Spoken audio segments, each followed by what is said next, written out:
morning, girls. Good morning, Good ma'am. morning, ma'am. Good morning, ma'am. I'm using PyCharm over here.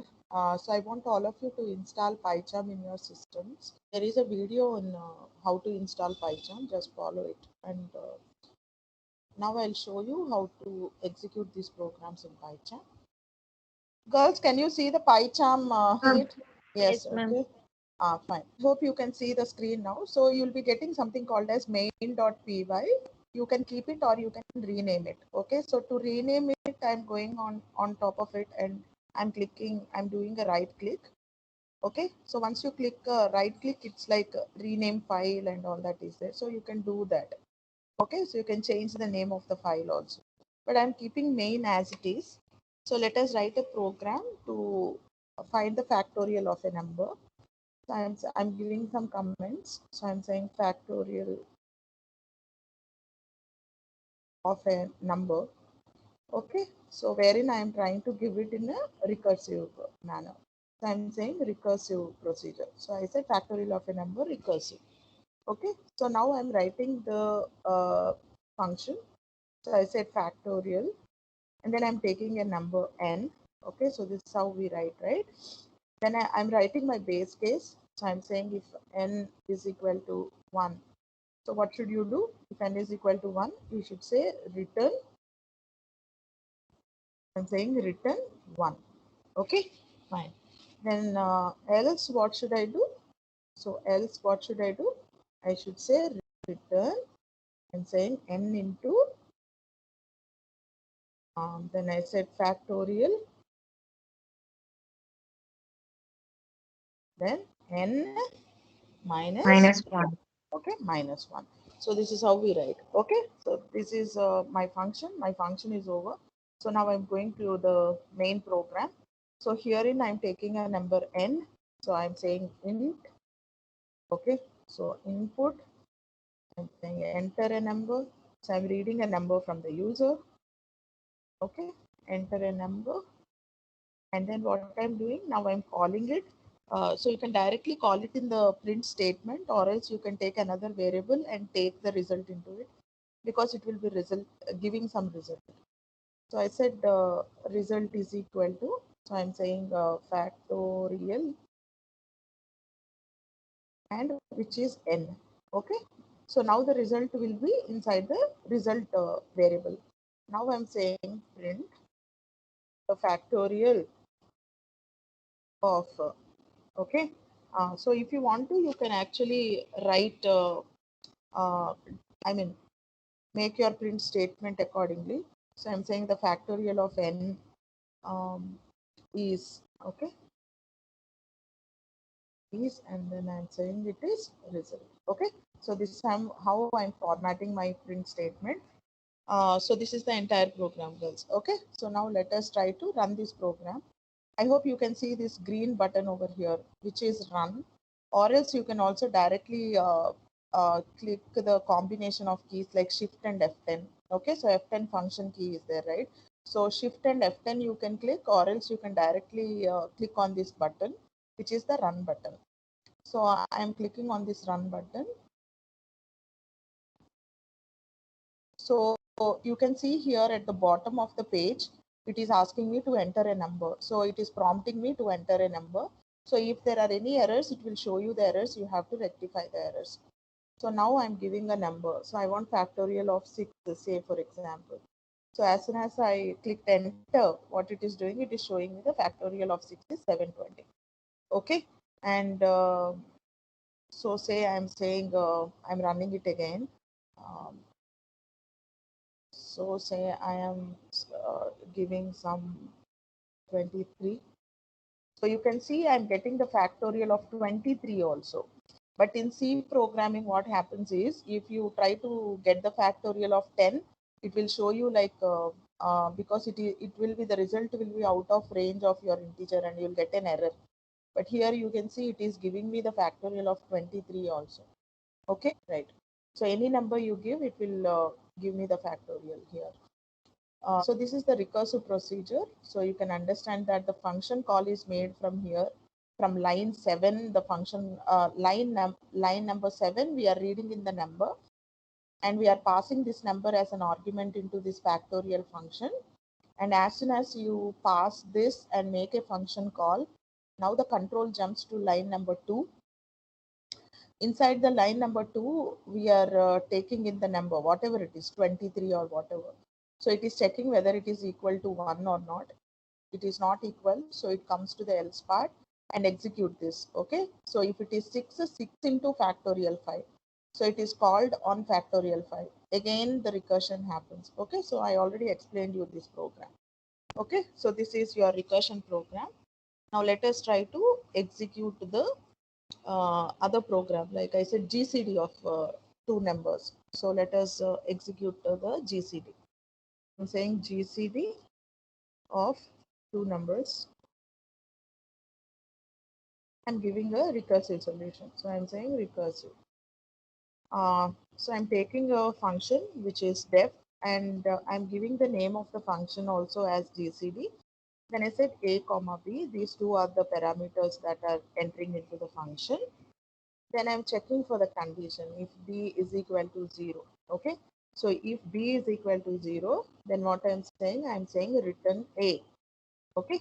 So I simply said return a. Okay. And what will be there in the else part? Inside the else part, the logic will be there. Okay. So the logic is return. What should you return? You should return wherein I'm calling the GCD.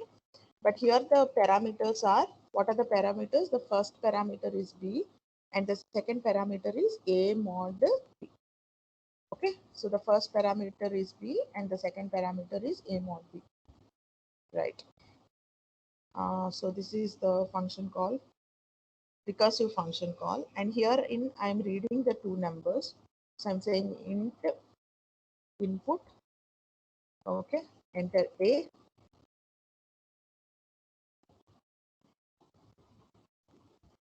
okay. Likewise I'm writing for b, so input, enter b, okay. Both the input statements are over. Now I'll make a call to the GCD. So here again, like you can directly give in the print statement, or you can take the result in some other variable and print that variable. So I showed you that variant in the previous program. So now I'll show you how to directly give it in the print statement. So I'm saying the GCD. So format your print statement accordingly. So the GCD of, so here there are two numbers, right? What are the two numbers? So the two numbers are A and also B. Okay. Is, okay. So I'm saying is, comma, and now I'm making the call to the function on A comma B. Okay. So make sure that you're making a call like this. Okay. Fine. So what will be there in the output is it will print after the value is written from the function GCD function. It will substitute this value here, and the statement will be the GCD of whatever you give. Okay, so if it is 10, 8 or whatever, anything you give, is the result will be printed. So let me execute this program. So you can also press Shift F10, or directly you can press the run key over here. So as soon as you press, you can see that it is showing me that run key is changed to something, which means that it has shown you started executing. So I want to give the numbers and B, let me take 6. Okay, so the GCD of 12 and 6 is 6. Here your GCD program.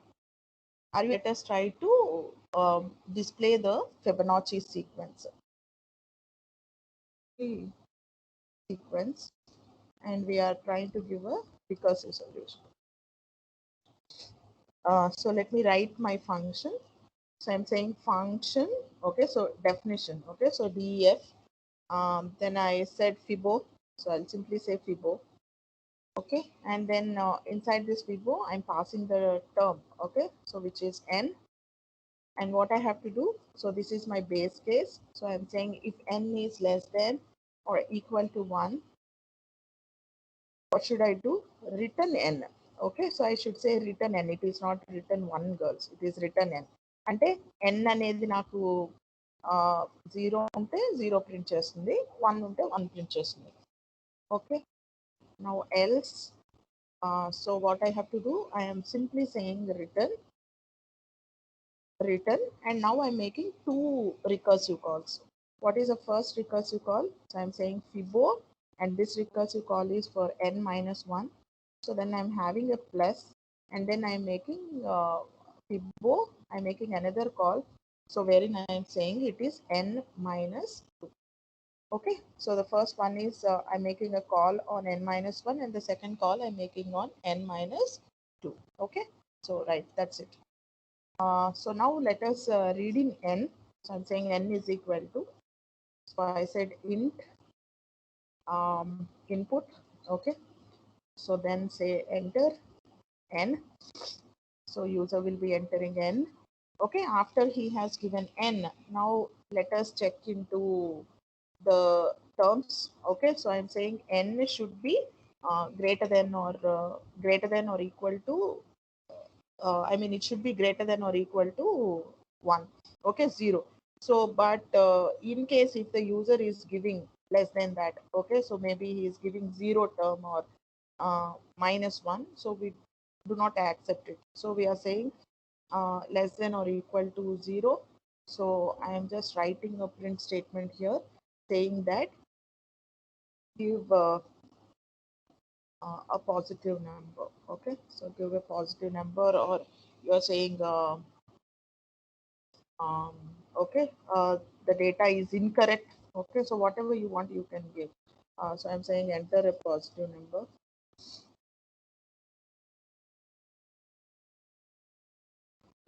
or else you can say data enter is invalid.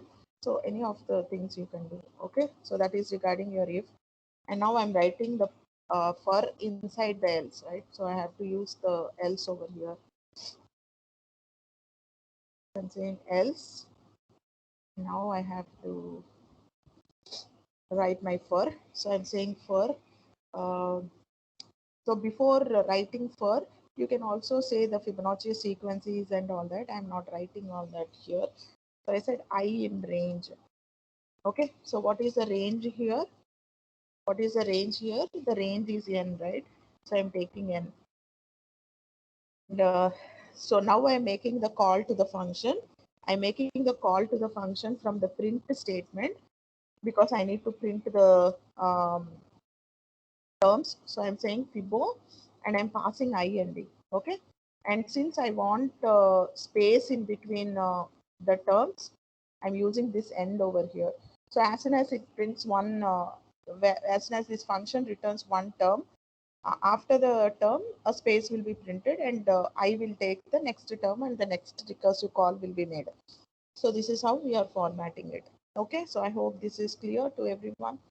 Okay, so this is the entire program. So now let me run this and show you the output. It's saying enter n. Okay, so I have entered 4. So you can see I just got 4 terms. Okay, fine. So this is the first term, second, third, and fourth term. I'm running it on the smaller number so that you can make it out clearly.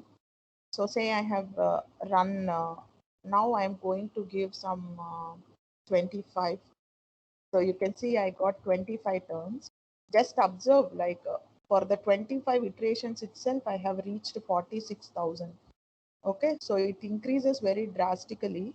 And the time complexity here, it is exponential time complexity, and exponential. Let me show you the version. So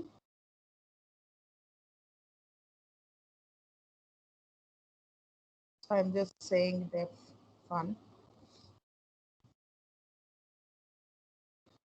I can simply say fun, and I'm calling fun. Okay, fine. So I just have written this.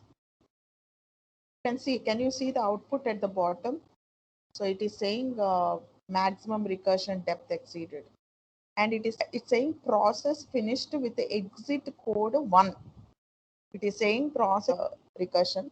So maximum recursion depth exceeded, and it is saying that 996 more times the function has been executed. So wherein I said I mean the default setting is 10 power 3. So 1000 times it will execute. Okay. You can also change it going to the sys settings. Okay. So this is your recursion. Now my point is just take a look at this particular one wherein it is saying process finished with exit code 1. Let me show you another program. Okay, so I'm saying a is equal to some 20, or else I'll directly write a print statement, and I'll say hi.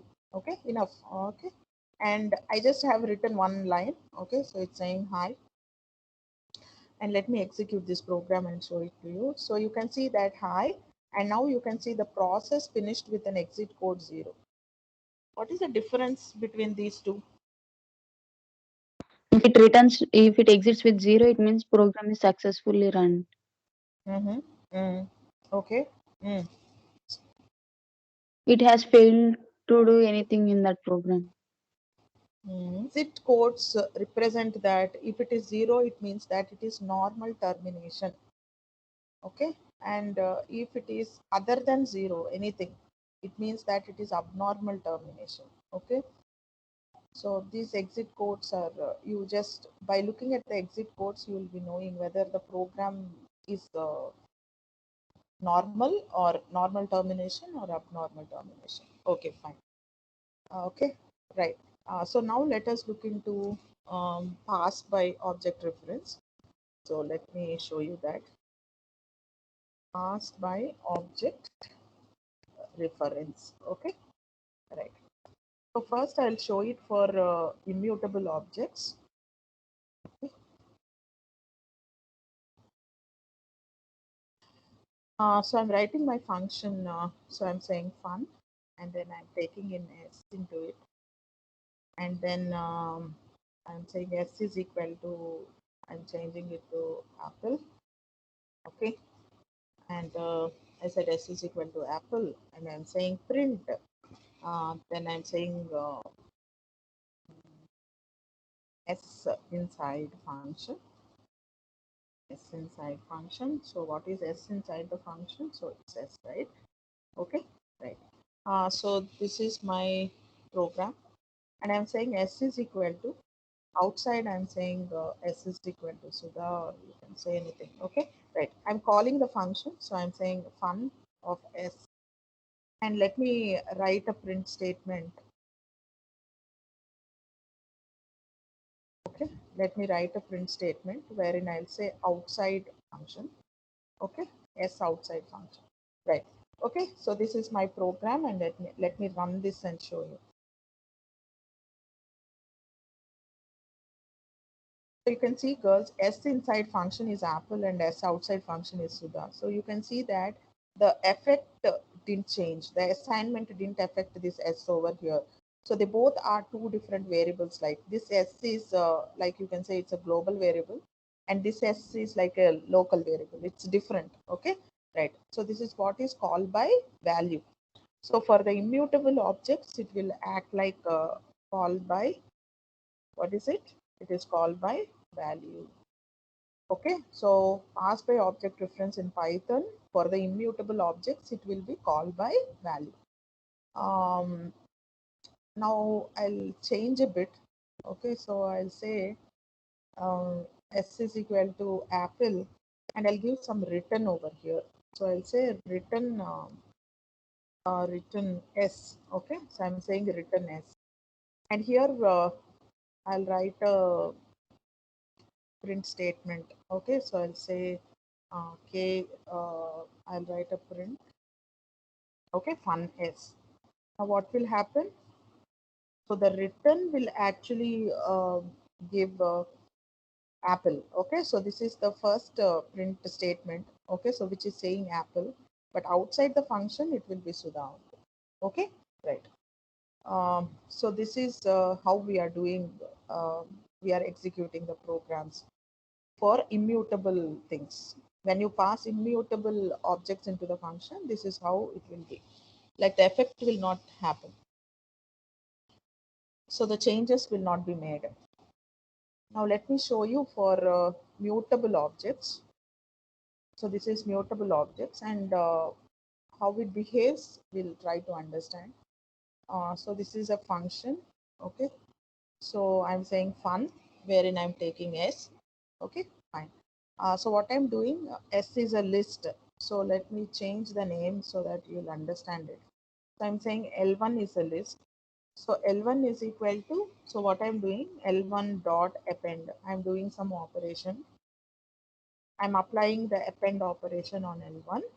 So I'm saying append L1 some 67. Okay, so I just appended 67. And then I'm writing a print statement to print list inside function. Okay, so what's the list? The list inside the function is L1. Okay, fine. Now I have taken L. Okay, so L is a list with the numbers 1, 2, 3. And then I am calling this one. Okay, and I'm passing L inside it. So list is passed. And now I want to check what is the list outside the function. So list outside the function.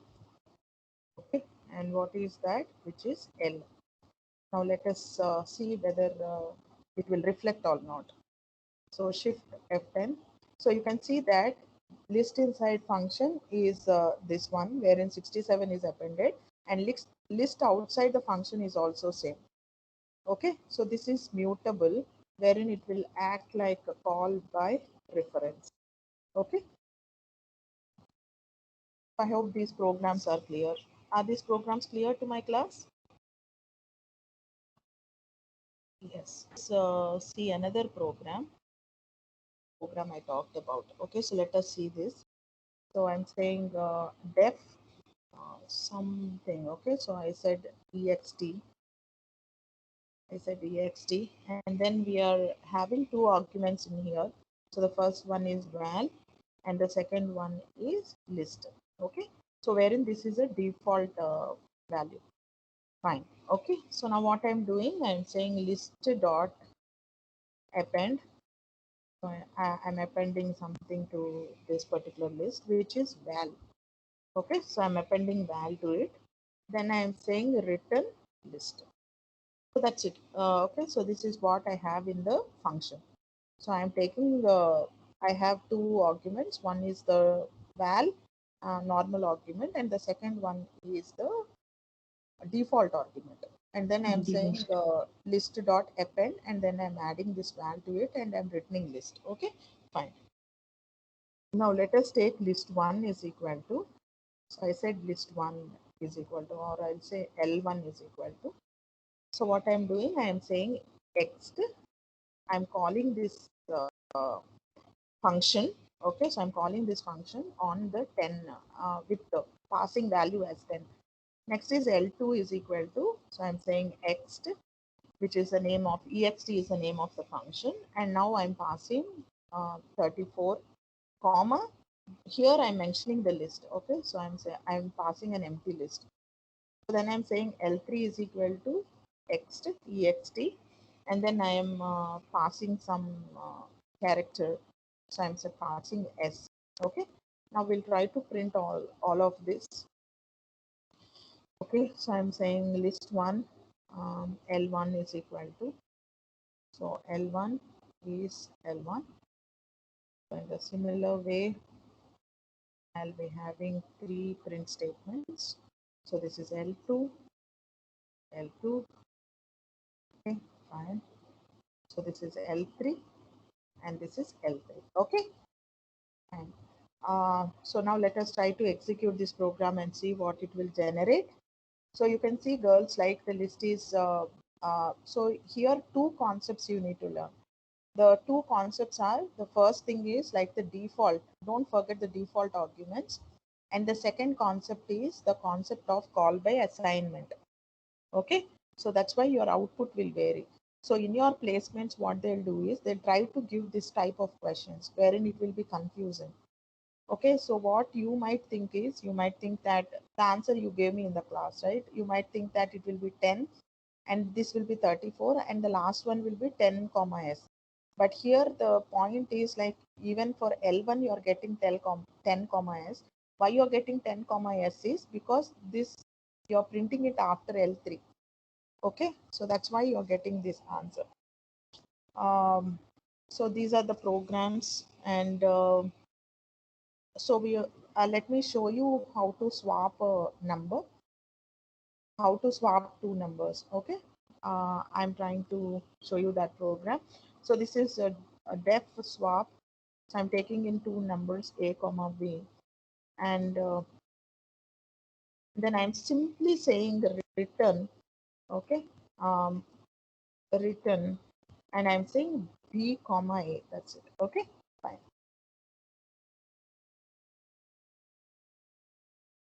That's it. I'm not doing anything. Okay, so herein I'm reading the input from the user. So I'm saying enter a.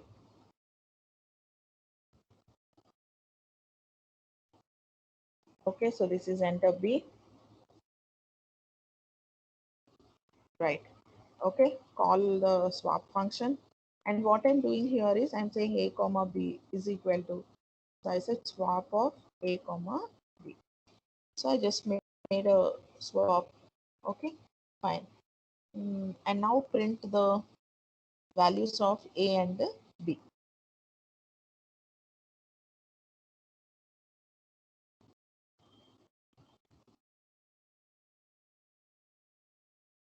Simply put that.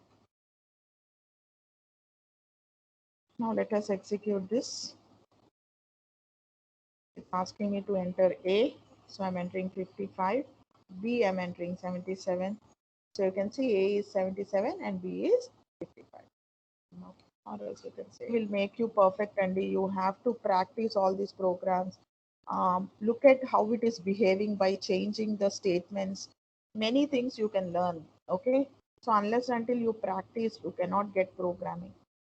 Okay, so you can see that the numbers have been swapped. Okay, so here what we have done is we have made use of this multiple assignment concept, and then swap the numbers. But in C programming, this was not possible. You have to do some computations, or else you have to take the help of the third variable.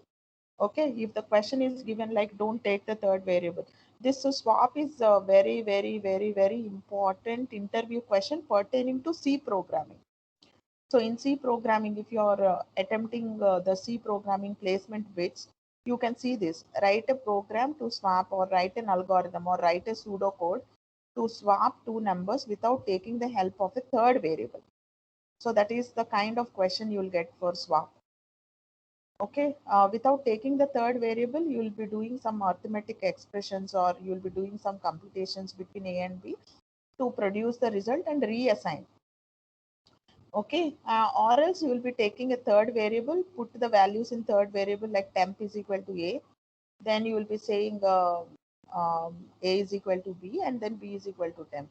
So that's how you will solve it, by taking a third variable. uh, that is not here in Python. In Python you can just take any this is how I am solving it. You can solve it with your own logic. There are many ways for solving a problem, right? So this is one of the things wherein I have taken the help of assignment. Okay, multiple assignment. So these are all the problems. Will the